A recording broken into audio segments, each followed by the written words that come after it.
Good morning, good afternoon, and good evening, and welcome to the latest Footie Dads podcast. I'm Andy. And I'm Ben. And on our latest edition, we are going to be doing some quick-fire questions to Andrew about his beloved Arsenal, how he feels the season is going so far as we've reached the halfway mark here in January. We've got 10 questions, 1 minute answer per question. If you go over, you will hear this sound. Okay, and that'll be the end of your question. Question number 1, how would you sum up Arsenal's performance this season in 3 words? Promising, misfiring, and functional. Promising because, we started the season very well, hard to beat and winning games. Misfiring is that at the moment, we simply can't hit a barn door. We're creating so many chances, but not finding the back of the net. And functional is we haven't really blew many teams away this season. We've sort of just got the job done with several hard-fought 1-0 victories. Very true. I agree with all 3 of those words. Question number 2. Which player has been the standout performer for Arsenal this season, in your opinion? That's an easy one. Declan Rice. He very, very rarely drops anything lower than a 7 out of 10. He's controlled the games and he's even chipped in with the odd goal here and there. Star man for me. I also think his expensive fee has been justified 100%. In fact, you hardly ever hear anybody mention the fee. That's how much of an impact he's had. And when Jack Grealish first joined City in those few months that followed, many people were highlighting the fee. That is a great comparison. He has 100% justified that fee. Question number 3. Are there any key areas where you think Arsenal need improvement for a stronger finish to the season? Attack, attack, attack. Boy, do we need a striker. We are creating so many chances, but we simply cannot find the back of the net at the moment. He has to get a striker. Now, I'd love to see Osimhen join in January. I just think he's proven he would be a game changer for us. And I would love to see at least one winger join. Saka needs a rest. He's a young boy, he's our star boy, but he can't do it every single game in every single competition. We need backup. And also, I'm not adverse to seeing an enforcer signed in the midfield because I think Arteta actually wants to free up Declan Rice and give him the opportunity to score more goals and make an impact in the final third. Exactly what he did with Xhaka before he left for Bayer Leverkusen. So in summary, an attacker, an enforcer in the midfield, and a winger. Question number 4. What has been the most memorable match for Arsenal this season and why? Manchester United at home. That match just had about everything. I remember sitting there when Garnacho went through and scored. I thought, this is finished. There was about 30 seconds left. I was resigned to the fact that United had scored the winner. Thankfully, VAR disallowed it for offside, and it was offside. And lo and behold, Declan Rice went up the other end and scored that dramatic injury time winner and dived into the crowd after. The stadium was rocking. The euphoria among the fans were clear. That was such a fantastic match. It had goals, it had chances, it had emotions that went from despair to joy. And wow, what a game. Remind us what the final score was, Andrew? It was 3-2 to the Arsenal at the Emirates. How do you feel about the team's current position in the Premier League table? I'm really positive. I'm relieved that we're still in and amongst it, considering the fact we've lost our last 2 league games and dropped a few unnecessary points this season. I think we've got it all to play for. I think we're 5 points behind Liverpool. We've got a fairly favourable run of games coming up. And I think the fact that we're still in and amongst it, as I just said, it shows how well we did at the start of the season because we've had a blip and are still there. And I think we will be there, and I think we will have a say in the title race. Question number 6. Do you think Arsenal has a realistic chance of securing a European spot by the end of the season? Yes. I would be amazed if we didn't finish, well, at least in the Europa League places. And I think, to be honest, if Arteta didn't secure a Champions League place, I think his job would be in serious jeopardy. So the simple answer is yes. I cannot see a scenario where Arsenal aren't playing European football next season. I just think that we've got the squad. I think that even if we were to have another relapse and lose like 2 or 3 games in a row, I cannot see us finishing outside the Europa League places. Question number 7. Which young player has impressed you the most this season and why? William Saliba. The words Rolls Royce spring to mind. This kid is just he's so young, but he's just so talented. The way he dribbles the ball out of defence, the way he beats players in the air, the way he commands his box. And we're forgetting, I think he's only 22 years of age. As I said just now, a Rolls Royce. I can't think of many better young centre-backs than him in the division. And he's got his whole career ahead of him. He's formed a great partnership with Gabriel. As I said, they've been a bit vulnerable lately, conceding some set-piece goals. But I think Saliba, he's the linchpin of our defence, and I couldn't imagine our defence without him. Question number 8. Are there any specific tactical changes or strategies that you'd like to see Mikel Arteta implement in upcoming matches?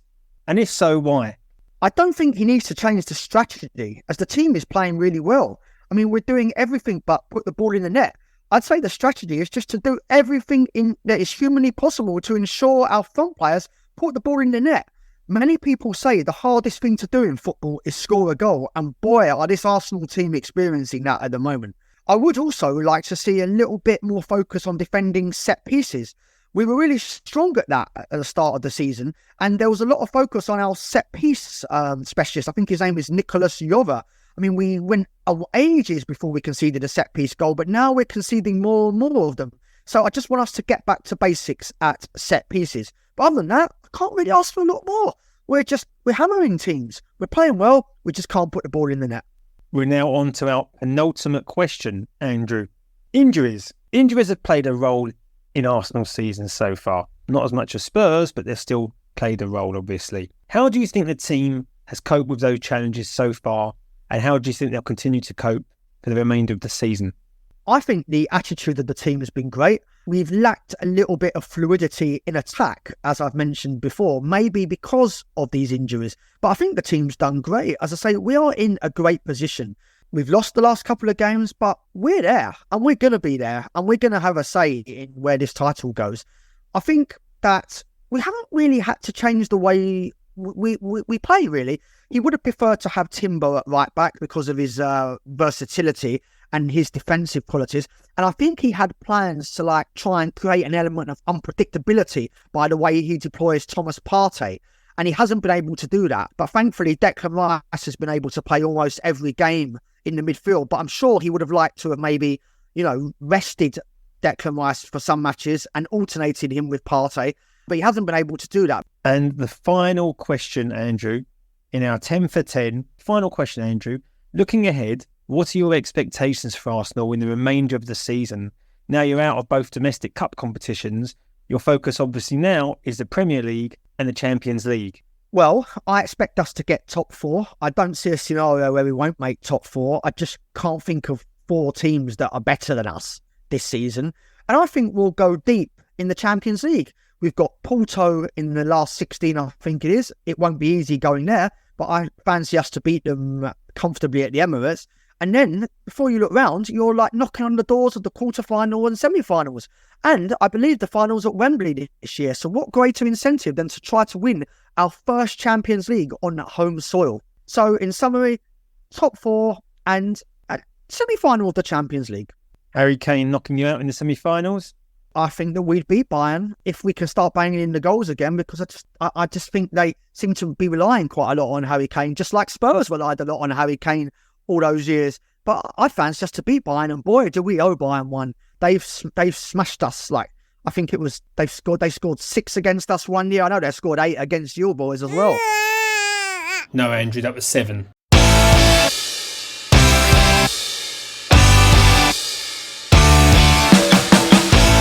And now we're going to ask Ben the same questions from a Spurs perspective. Question 1. How would you sum up Spurs' performance this season in 3 words? I was thinking about this when I was asking you that question. I do have to be honest, it is a tough one to put it into 3 words. So apologies, but I found my answer and it will be 4 words. Breath of fresh air. Why do I say breath of fresh air? I'll tell you why. Because for the last few years, we have been playing boring, defensive, side and backward passing under Jose Mourinho and Antonio Conte. And in has come Ange Postecoglou, and he has been absolute delight. He's been playing aggressive football, exciting, creative football, bringing the fullbacks into centre midfield positions. We've got a variety of goal scorers. We've lost, obviously, one of our key players, one of our star strikers in Harry Kane. I was concerned when the season began, but Ange has come in and he's put a smile back on mine and many other Spurs fans' faces. Been an absolute breath of fresh air. Okay. Question 2. Which player has been the standout performer for Spurs this season, in your opinion? This really is a tough one because many of the Spurs players have been superb this year. I could list, at least 5 or 6 who have come in and done a fantastic job and really conveyed the Ange Ball style. But the one I will say that has been a standout performer, particularly in recent weeks for me, is Pedro Porro. He has created 6 assists so far this season, scored an absolute beauty against Burnley in the FA Cup last week. He has an absolutely fantastic shot, I have to say. Every time he gets the ball on the edge of the box, I'm excited because he's got such power and accuracy.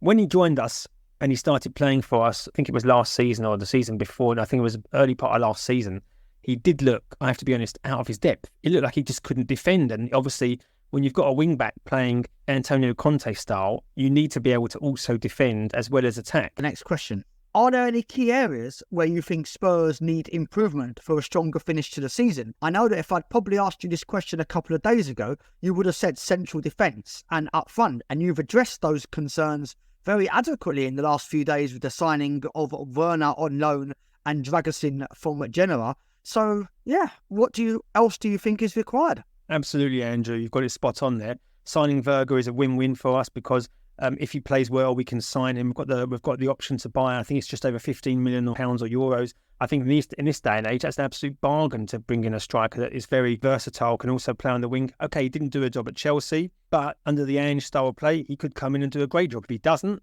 what's the worst that could happen? You send him back to Germany. Dragusin looks a great addition as well, as you've said. Been playing good football over in Serie A, only 21 years old, rejected by Munich to join us. I think that's a great signing. I'm very excited. Looks strong, fast, exactly what we're after. In terms of our team, the main issue has been injuries, I think, and not having adequate replacements. Now we've brought in these new signings. As long as we don't get any more injuries, I think the squad's looking very strong. Next question. What has been the most memorable match for Spurs this season and why? Been some really interesting games this season and enjoyable matches, but the one that stands out for me is Liverpool at home. That was an absolute cracking game. It was, VAR decisions that went against Liverpool. They had 2 sendings off. They started really strongly at Spurs, and we were at home. However, sometimes you have luck for you, sometimes you have luck against you. In this instance, they had Curtis Jones sent off in the first half. We took the lead through Son. I thought maybe we'd continue from that lead and get a second, but that didn't happen. Gakpo equalised, and I think it was the 48th minute, it's the 3rd minute of stoppage time. So they went in with a morale-boosting equaliser. Second half started, and after 20 minutes, they went down to 9 men with Jota sent off for his second bookable offence. So we had 23 minutes plus stoppage time to get a winner. Jurgen Klopp brought on, I think, 2 defenders, and they just defended for their lives. And I didn't think we were going to get the winner. They were defending so well, we could not break them down. And in the 96th minute, Pedro Porro got the cross in, resulted from an own goal from Matip. We got the 3 points. Cracking result. To the next question now. How do you feel about the team's current position in the league table? Ultimately, I'm relieved we're still fighting at the top, particularly given the injuries we've sustained and we continue to suffer. Prior to that game against Chelsea, we were right at the top. I think us and Arsenal, unbeaten, playing great football. We looked like beating Chelsea in that game. Then we had a poor sending off from Romero. We had 2 injuries to 2 vital, pivotal players. We had a second sending off in the second half. We actually almost hung on for a draw until the latter stages of that game. But lo and behold, after that match, we continued getting injuries, and then we suffered a couple of really poor defeats against Wolves and Villa, and then at home to West Ham. Those 3 games, I think we would have at least got 6 points out of 9 with our full-strength team. So given we've been playing with 4 fullbacks in defence, plus a consistently rotated midfield in recent weeks, I think we've done pretty well. And I'm happy with the fact that we're still up there, still fighting, particularly for Champions League place, and still playing good football.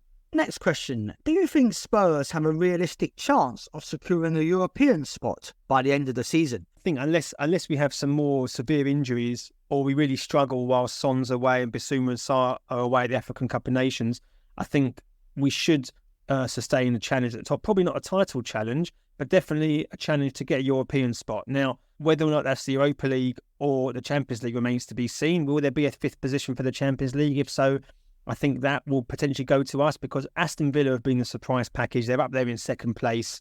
Will they be able to sustain that? That again remains to be seen. I think, you've got you guys, Man City, Newcastle, if they come good in the latter part of this season, and us. So anything is possible, but I would expect us to get a European spot. I don't want the Conference League. Yeah, I don't think many people want in the Conference League, although try telling that to a West Ham fan, eh? They loved every minute of their run last year. Good for them. Next question. Which young player has impressed you the most this season? This was also a tough one, but I went for Pape Sarr simply because last year, I mean, he came in, he was only 18, I think, when he joined us. He went back on loan to France. Then he rejoined the team under Conte. He looked inexperienced. He wasn't given a great deal of chances. And I think the main issue is he didn't have the man management that he clearly needed. You know, and Antonio Conte doesn't seem that type of character. He needed someone in the Harry Redknapp mould, the Pochettino mould. So bringing in Postecoglou has been absolutely perfect for him. He's looked an absolute superstar alongside Basuma. I would say a young Patrick Vieira. He flows across the field seamlessly, looks like he's getting better with every match, and he really plays with such speed and quick passing that suits Ange's style and seems to suit his style. So I'm excited to watch how he plays for the rest of the season, also how he does now over with Senegal at the African Cup of Nations.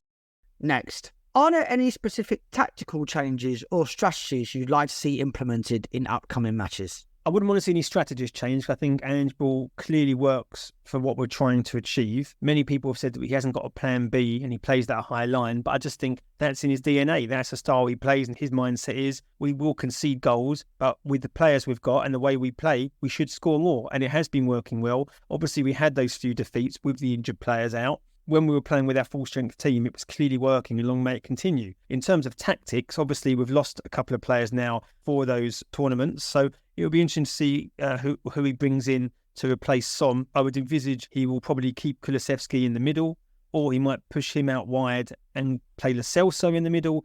Will he start Werner? Again, that remains to be seen, what he sees of his fitness and how confident he's playing. Now we've got our defenders coming back. We should hopefully be able to play centre-backs in the centre-back position rather than full-backs. So ultimately, it'll be interesting to see what he does with, again, players returning and players that are away. Next question. Injuries have obviously, as you said many times, have obviously played a big part in Spurs' season. How do you think the team have coped with the challenges presented by these injuries overall? Well, as I mentioned earlier, I mean, initially it was really tough for the team. They were struggling to adapt after such a brilliant run of games undefeated. You know, we struggled to not concede goals, playing fullbacks as centre-backs. But as time's progressed, the team have learned to deal with it, and we've started to play a bit better, a bit more consistently, and not losing silly goals. We've been giving away a lot of chances to teams. We've got a fantastic goalkeeper, and I have to say that the players that have come in to replace those injured players have performed admirably, particularly Emerson Royal and Ben Davies.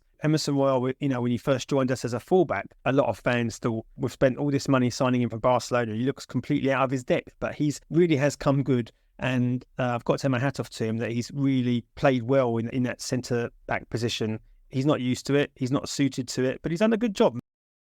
And finally, looking ahead, what are your expectations for Spurs in the remainder of the season, considering you are still in the FA Cup, you've got no European football, you're out of the Carabao Cup? What do you think you can realistically achieve this season? I think we could have a decent cup run, although getting Manchester City in the fourth round will be particularly challenging, even more so without Sonny, because I think he'll still be at the Asia. Is it Asia Cup or the Asia Trophy? I think it's at the end of January, the fourth round. So that will be a tricky game. We are at home. You know, he loves to grab a goal against them. So it'll be interesting to see how we do against United, who have got this weekend. In terms of the league, well, as long as we get our main players back and don't have too many injuries, don't drop too many points while we've got these few players away, I think in the latter stages of the league, we should certainly be fighting for that top four spot. So, in other words, just to sum up really, both Arsenal and Spurs are pretty well placed for success in the latter half of the season. We've both suffered our challenges with injuries, well, in Arsenal's case, some players actually losing form, but we're both well placed to really make an impact in the second half of the season. So, bring it on. Bring it on. Come on, you Spurs. Come on, you guys.